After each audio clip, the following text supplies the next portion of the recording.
please subscribe and don't forget to press the bell icon to get notified whenever we upload a new video.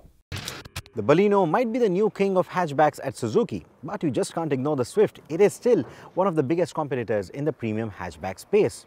And now with the all-new third-generation Swift making an entry into the Indian market, it was only natural that the other premium hatchbacks were going to respond.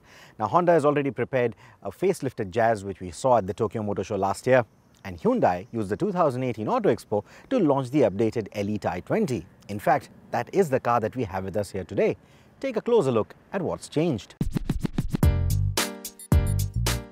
We got a chance to sample the 2018 Elite i20 in Mumbai in its new shade of orange and in the range-topping Asta trim.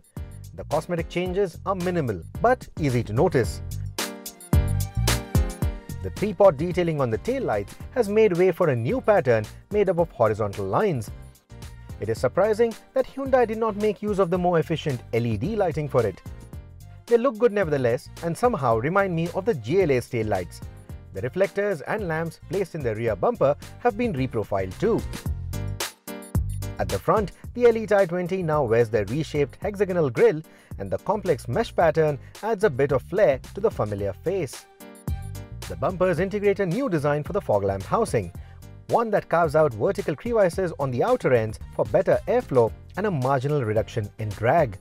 The paint quality looks quite premium too and is on par with some of the more expensive cars in Hyundai's lineup. The Elite i20's new orange and red exterior colors can also be specified with a gloss black roof, and that gets you a matching two-tone color scheme for the cabin elements as well.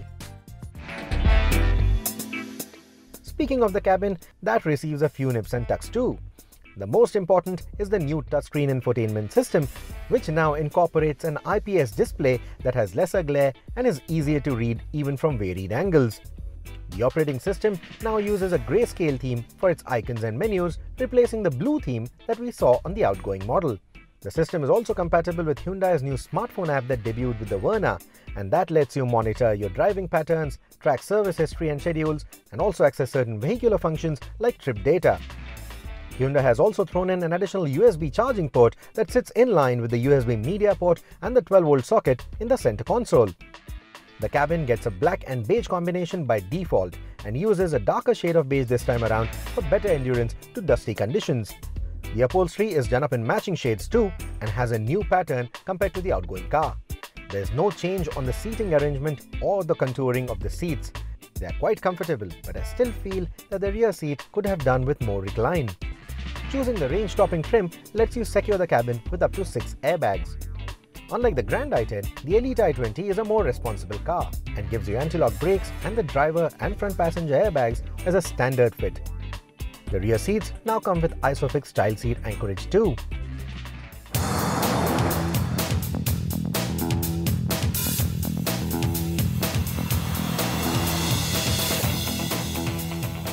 Mechanical changes to the updated Elite i20, so you continue to get the trusty 1.2-litre petrol motor or the punchy 1.4-litre diesel that we all love so much. Now, the diesel engine can be had with a 6-speed manual transmission, the petrol can be spec'd with a 5-speed manual or a CVT automatic.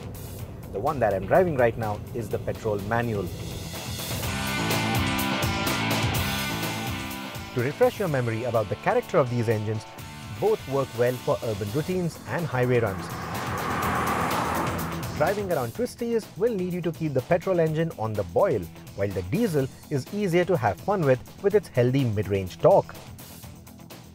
Hyundai say that the design updates are not purely cosmetic, they also upgrade the functionality of the car. For example, those little air curtains like Hyundai likes to call them, or those air dams that you see next to the fog lights, they have improved the overall aerodynamic efficiency of the front end, and that has led to a 9% increase in fuel economy. I think it's going to be pretty marginal. It's not something that you will notice in your day-to-day use, but then it's a good addition to have.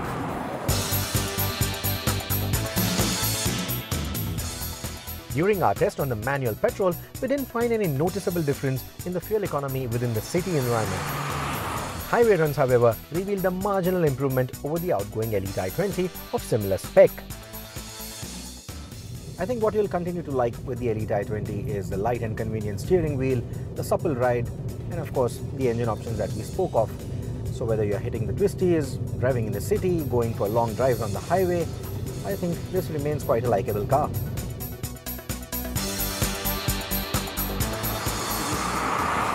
The i20 has always been a hatchback that is brimming with features, but this time around, the updated model nicely distributes these features and safety technologies across various trim levels.